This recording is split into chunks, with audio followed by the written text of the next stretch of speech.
contact the company, whether that's MSI, whether that's AMD, whether that's Nvidia, Intel, whomever, and say, okay, could you work with me to fix this issue? And then they'll put you through to a technical support guy, and they'll basically go through it and do some bug fixing for you and figure out why you're having those issues. Essentially, in the case of AMD showing off, let's just say, for example, Cinebench or Handbrake, I'm going to assume that they're being pretty genuine about this, because otherwise it doesn't look very good, because it only takes for a reviewer to get this, look at what AMD did, and let's say, for the sake of argument, they do a test and it's completed in 50 seconds, and then we get the actual same piece of silicon, or we get a finished piece of silicon, and it suddenly completes in 72 seconds, we're going to say, hang on a minute, there's something not right here. And then obviously if every website does the same thing, we're going to call AMD and not trust them. So I do believe that the official benchmarks are fairly accurate. I do believe, however, that they probably have chosen benchmarks which very typically suit the Ryzen load. But then again, with that said, it could be, for all we know, that some of the instructions are not actually put onto the processor yet, and that's why they've chosen specific workloads. As for these benchmarks, well, if you want to trust them, that's totally up to you. I'm not telling you what to do with your opinion. Personally, I have some serious reservations because you can't see enough. Typically with leaks of this nature, especially if they're taken by a camera, you will notice a pattern of where there's like CPU Z or something else open on screen, and that will show you the workload of the core. For example, it will show like all 16 threads maxed out at 100%, and then you can say, gee, golly gosh, I've at least got some level of confidence in these. But I'm very skeptical about these results. I'm not saying that they're wrong, because ultimately I don't know, but, you know, I'm just saying super massive truckload of salt with them. And there you go. Anyway, thought I'd let you know about this one, as I said, because several people have messaged me. So, you know, there you've got my opinion. Anyway, take care of yourselves. Bye for now.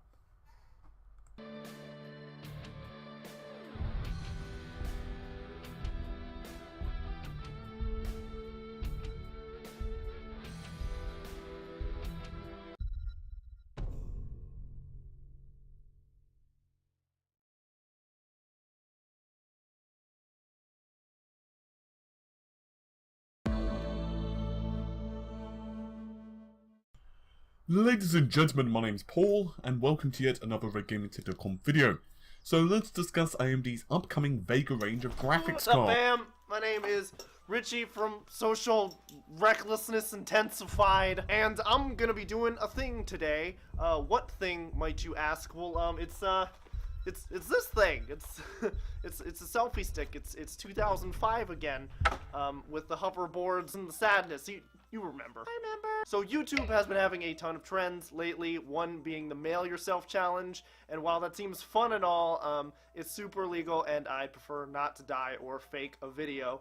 So this was the next best thing, comparing something really cheap to something really expensive when it's in the same category. Although that's kind of like saying a brand new Ferrari is the same thing as my 2010 Nissan Versa. They're both cars, but they have differences, and that's what I'd like to point out today. You might be asking, Richie, why do you own a $1,000 selfie stick? Well, I'm glad you asked. I'm about to tell you, because that's what I'm here to do. I'm going to be going to Japan in about 2 weeks with Jacqueline for a pseudo vacation slash vlog thing, and I really wanted to up my vlog game, really Casey Neistat that shit. So I invested $1,000 in essentially a glorified selfie stick, which is called a gimbal, or a 3-axis gimbal, if you will, and I thought it'd be cool to put that up against the $5 selfie stick I got at Walmart about 30 minutes ago.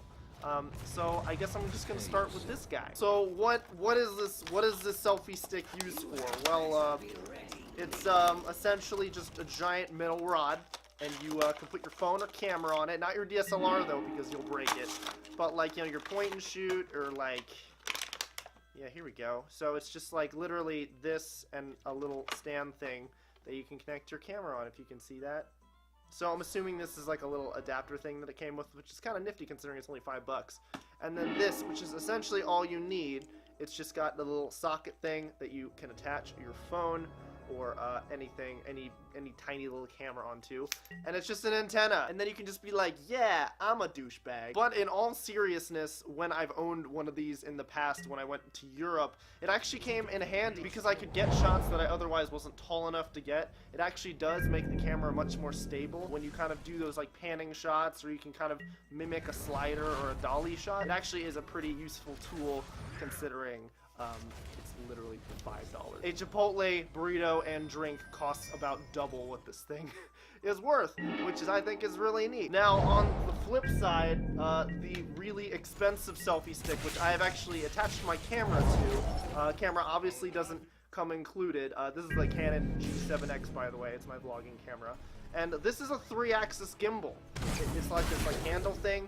It has separate motors on it. I really didn't even know this thing existed until about 4 months ago because of some YouTubers. It runs on these rechargeable batteries, and you turn it on, and it just goes. And I've pre-balanced it. It takes like 2 minutes to balance. But essentially, this thing, you can hold it like this, and it stabilizes your camera, which is really neat. And there's a bunch of different modes, like you can have it follow things, and it stables your camera, but it runs on these 3 motors, and it's just like, it's really trippy, like it keeps it real steady. So I'm just gonna take some quick test footage and show you what each one kind of looks like and what you can do with it. Okay, I'm gonna start with the basic $5 selfie stick. I have mounted my camera now, and isn't it just adorable? Let's see how it looks just kind of walking around and stuff. This is the $5 selfie stick. Sorry for the mess. But as you can see, it adds a whole nother dimension to your vlogging as opposed to just holding your camera regularly by the actual camera. Because, like, you know, when you hold it regularly like this with your hand on it, it shakes a lot more as opposed to having your firm grip on a pole. And also, even when you're walking, it gives that kind of illusion that you have a much wider angle lens, which is great when you're in really cool areas and you want to show a lot more of what's around you. Like, you can even put it even further out, and you're like, hey, look, I'm a loser, but you can see everything around me, which is exactly what you want in a vlog. Also, you would be able to get shots you would never be able to get with just your hands or no equipment. I think one of the biggest downsides to having these selfie sticks is that, yes, they look really stupid when you're using them. A lot of places have actually banned them because they consider them a weapon because they're just long metal sticks and people actually hurt each other with them. And overall, it does feel very light and dainty. They break very easily. The little headphone jack in here to take pictures or to connect it with your camera is very flimsy, but obviously it's $5. Of course it's going to be flimsy. And obviously a regular generic selfie stick does not have Steadicam capabilities. So it's pretty much up to the Steadicam function in your camera and how strong you are, which I am not, so it's already kind of starting to hurt my arm. Yay. Let's try out the $1,000 3-axis gimbal or glorified selfie stick and see what the difference is, at least in a vlogging kind of situation. Okay, so this is the 3-axis gimbal I just showed you earlier, and I'm not gonna lie, this thing is a pain in the ass to balance. You have to essentially put the camera on, but that's not the end of it before you turn it on. You have to actually make sure that it like balances on this crane thing. Otherwise, it drains the battery like 3 times as fast. Even when you're running, it feels like a dolly or a slider shot, which is really cool. So let's see some footage of that, shall we? Right now, I have the 3-axis gimbal, which is the $1,000 glorified selfie stick. First thing I notice is that it's really, really fucking heavy. It's actually fairly hard to hold it even with one hand for more than like a minute. Although I know Casey Neistat uses a DSLR with a Gorilla mini tripod thing, which weighs exponentially more than this does. So I guess I just need to start lifting. Like, it just gives you totally 100% fluid shots, and you can do it really fast, and the motor generally keeps up pretty well, but it just kind of gives you this fluid, like everything just feels like a slider shot. So it's just like, whoa.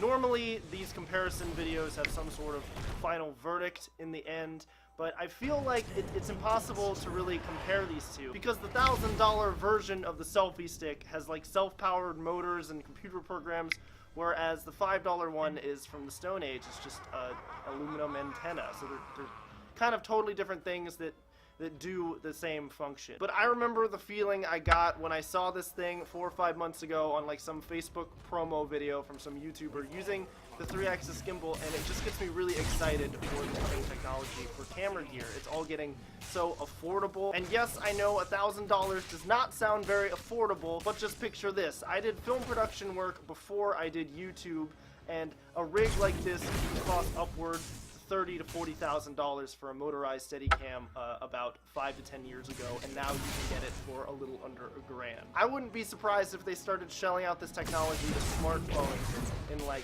5 to 10 years for $50. That's how fast this technology is moving, and it's really cool. It really does up the production value and professionalism of your films, and it really does give power to the filmmaker and YouTuber if you can't afford a $50,000 to $100,000 budget for a production crew. So yeah, 3-axis gimbal, super fucking cool. But don't discount the $5 basic selfie stick. It does really up the quality, especially on smartphone videos or point-and-shoot vlogs. So if you don't have one, I would consider getting one, even though it's past its like gimmicky point, like the hoverboard in 2015. I hope you're having a wonderful holiday season. Wow, my arm kind of hurts from doing all these demos. There's a masturbation joke in there somewhere. But stay sad, not too sad, otherwise Jesus won't give you any gifts. Mwah. Yay.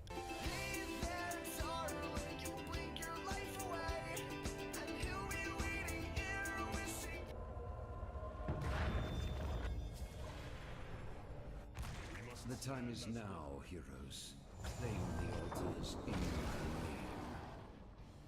One of my towers has been stolen.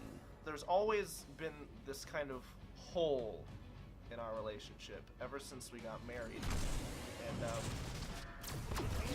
we need to have it filled. We need to fill the hole. Come on! That was so good! There's always been this hole in our relationship ever since we've been married. And we've been trying to fill it. God damn it!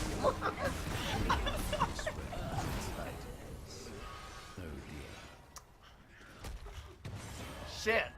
Since we've been in a relationship, or at least since we've been married, there's been this hole, this gaping void. Come on! Sorry. Okay, I'm gonna be fine. I'm sorry. You need to take a walk? No, I'm good. I'm totally done. It's gonna get worse. No, it's not. I'm fine. Okay. Since Jacqueline and I have been dating, or at least since we've been married, alright, it's the past month, things have been great, but there's always been this gaping hole, a gaping Hey! Get back here! Get back here!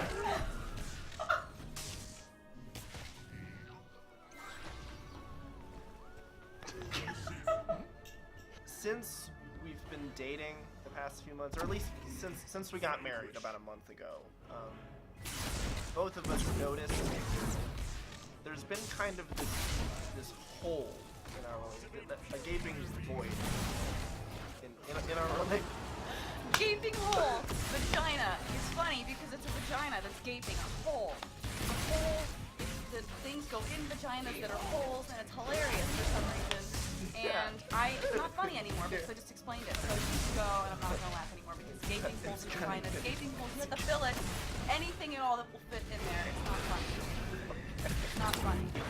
It's not funny. Okay, you want me to try one more time? Stupid. It's not even funny. You want to try one more time? Alright. You're not funny. Okay, ready? Yeah.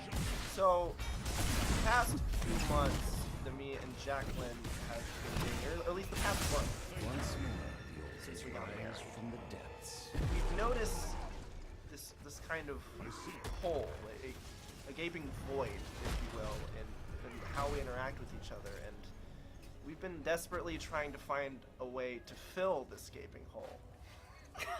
Yes! Yes! You fucking laughed. I was doing so good. I was doing so good. Oh, you ruined it.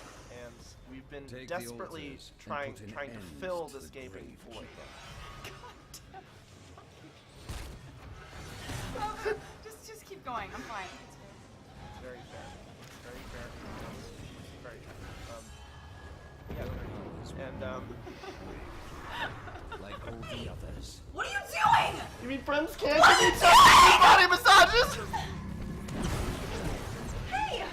Friends can give each other nude body massages. What are you doing? Love has no boundaries. The heart wants what it wants. And things were good. We were so close to filling the vast gaping hole in our relationship and you are no longer. It's almost like the vast gaping hole in our relationship is filled. It's filled and it feels really good. It feels really good when it's full. Look, what I'm trying to say is that I've had a lot of sex with a lot of women. Just so many women, a vast amount of women, a gaping amount of women. Yay.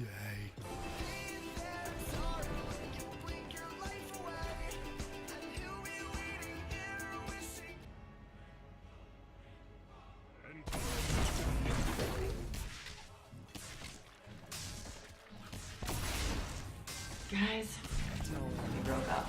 So I want to start out this video by apologizing, number one, for the quality of the film, because right now I've got this like weird setup since I'm at my mom's place for Christmas, and also apologize for the quality of the content, because I know drama videos are annoying. But you know, sometimes someone just says something that gets under your skin, and you feel like virtually slapping them across the face, hence this video. So the other day, Onision posted a tweet giving us a reality check about how he has broken up with me, Richie, Social Repose, and Seer. I think he uses this terminology because the whole "we broke up" theme is really popular on YouTube right now, so he's just saying he's breaking up with all of his friends and his mistresses. Honest people don't wait to get dumped by someone to speak out against them. Liars/fakes do that.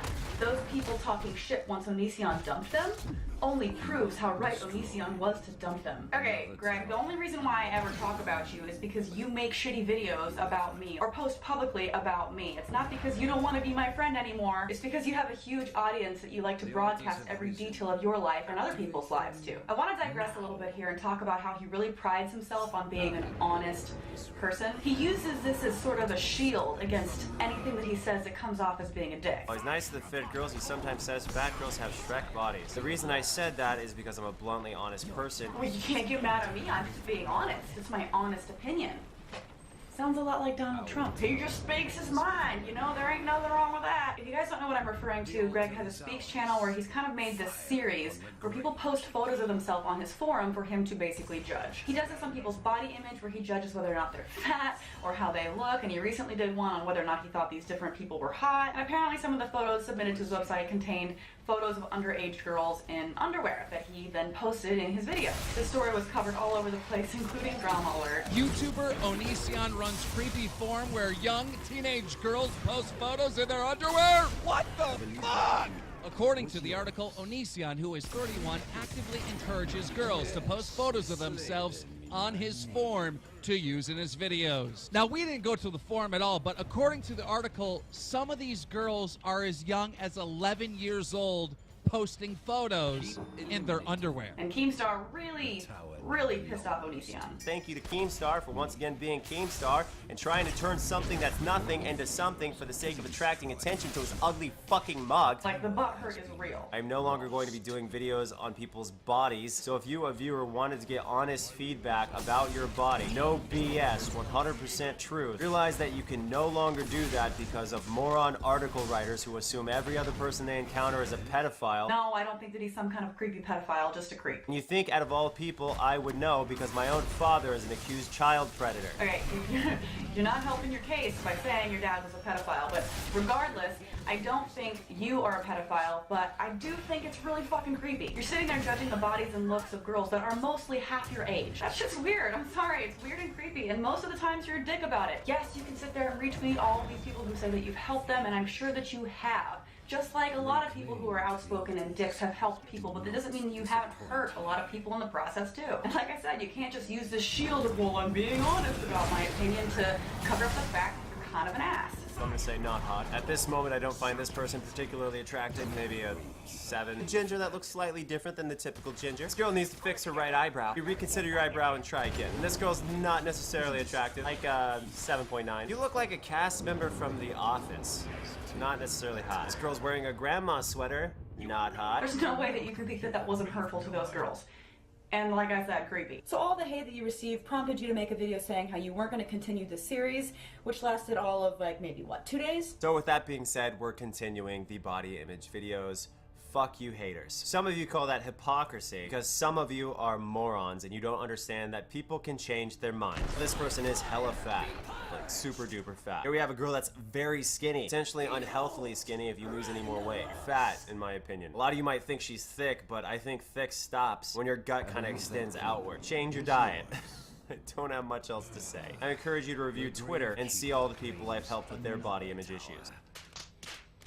And then you post pretentious tweets like these, like, dude, just because it's your opinion doesn't make it the fucking truth. It's just true that it's your opinion. All that brings me back to my original point about the post you made about me and other people saying how you were so right to dump us. Let me read you guys the whole thing to give it context. Social Repose didn't talk shit about Onision until Onision unfollowed him on Twitter and called Social Repose a piece of shit. Yeah, but you had no real reason to do that so publicly. It's not like you just called him a piece of shit on Twitter once. You made several videos hating on him and revealing personal information that was honestly none of your business. He didn't do anything directly to you. He had a bad breakup with an ex that happened to be friends with a girl that you're trying to date with your wife. Jacqueline Glenn didn't talk shit about Onision until Onision unfollowed her on Twitter and ejected her from his life. I didn't talk shit about you until you publicly talked shit about me. If you had just simply decided not to be my friend, or if you had just privately messaged me telling me why you didn't want to be my friend anymore, I would not have given you shit. I would not have said anything online. What changed was whenever you decided to publicly tweet private conversations that we did have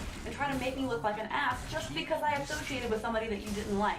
Which, by the way, I don't regret. Seer didn't talk shit about Onision until Onision unfollowed him on Twitter and dumped Seer as a friend / ejected Seer from his life. You're getting it wrong again. None of us have decided to talk shit about you because you didn't want to be our friend. It's because you publicly say shitty things about other people and they finally get to a point where they feel the need to say something about it. Not to mention that your reason for not being friends with Seer is shitty. It's because he didn't vote for who you wanted him to vote for in the election. Because of politics. You didn't get your way, your friend didn't think exactly like you did, therefore you decided to make a big shitstorm about it publicly and then eject him from your life. Bottom line, it's no coincidence that 9 out of the 10 people who talk shit about Onision, who have met Onision, were also, were also dumped by Onision / ejected from his life. You don't dump decent human beings. You don't kick nice people out of your life. You dump frauds. You kick out fakes / garbage human beings. They were all smiles / acting fake towards Onision until he called them out on their bullshit and pointed to the door. So magically, now they have something to say. I was never fake towards you. I actually genuinely liked a lot of the things that you had to say. I was excited to get to know you, would have gladly been your friend, but because I didn't associate with who you wanted me to associate with, that was enough for you to treat me like total shit. I didn't do anything wrong to you at the time of you ejecting me from your life. I just cared about another person that you didn't like, and that was it. Before you believe every word some asshole has to say about a former friend or associate, ask yourself one question. Who got dumped? Because if they had a problem with Onision, they would have been the ones kicking him out of their lives. But reality is, Onision was actually good to them, till he realized they were shitty people, and the moment he didn't like them anymore, Onision walked out. The third person is really killing me. So you're trying to say that no person ever breaks up with someone for bad reasons. No person ever kicks somebody out of their life for the wrong reasons. Every single person that gets left in some way or broken up with deserved it, and the person that left was in the right. Do you know how many friends have had their hearts broken by guys that have left them simply because they had commitment issues? I even had guys threaten to leave me because I didn't want to go along with their lifestyle that I didn't feel comfortable with. Sound familiar? Kind of what you're doing. You're leaving people that don't do exactly what you want them to do. If they don't like who you want them to like, or hate who you want them to hate, or vote for who you want them to vote for. That is some seriously controlling, manipulative shit. Strangers online and people I dumped. Onision is horrible. Everyone who's actively in my life. I like Onision. Do the math. But like, how many people do you actively have in your life? There aren't many left. It seems like every single person you've ever befriended has somehow turned against you. Seems like a pattern to me. But you know what? There's still hope for humanity because most people who responded to your tweets saw right through you. At Onision, so the argument here is that dumping someone makes them bad because you're good. That sounds borderline psychotic. At Onision, Seer talks shit about you because you threw a tantrum because of a different political view and unfriended him. Reality check. Onision was saying as Jacqueline Flynn was just trying to give you the benefit of the doubt and you quote dumped her for being friends with Social Repose. She talked shit about you because you attacked her for being friends with Social Repose first. Why the fuck do you write about yourself in third person? Who does that? Or maybe you start shit first and they comment on the shit you dragged them into. I mean, most of the comments are like that. I'm not going to continue reading them, but you get the point. And again, I'm sorry for the shitty drama video. I know that this is annoying, but I saw it and I kept getting tweets about this and it just really got under my skin because he's that kind of person that just is always right. He always thinks that he's right. He always thinks that he's better than you. And whenever he makes videos trashing people, he does it with such a smug look on his face. And it drives me nuts and it's so sad because there are things that he says and does that I think that he, you know, means well and he can accomplish good in some ways, but it's impossible to support a person like this who even the slightest disagreement will just come after you. Even if he knows you have good intentions, he would rather create a rift and start drama for views than actually work together with another person to try to create something good. And he throws every single person under the bus in one way or another and still acts like he's morally superior the entire time. And it got under my skin. But I promise you, my next video will not have anything to do with drama. I'm actually planning on watching Saving Christmas by Kirk Cameron and drinking while I watch it because I'm gonna need to. So you can look forward to that next. Yay, an atheist video. Let me know what you guys think about this in the comment section below. Like this video if you liked it and share it. Thanks for watching and we'll see you guys next time. Bye. Your enemy has destroyed a key. We have lost a tower. You know what I hate? White people. You know what I hate even more than white people? White men. Particularly straight white men. I just cannot stand them. That's me! Oh, hey. Dear? You rang? Yeah, I rang. Do you want to help me watch a really sexist, racist video? Yes, please. Awesome. Hey, fellow white guys. It's about to be a new year, and there's a few things we think you could do a little bit better in 2017.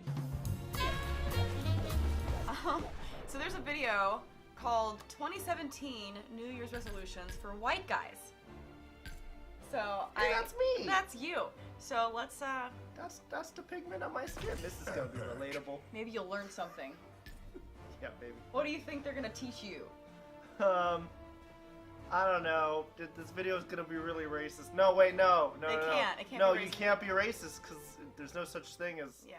being racist against white people. No. right? Yeah, and also it can't be sexist. Can't against be guys. sexist. It can't because men are the worst. They are. That's why I can't just.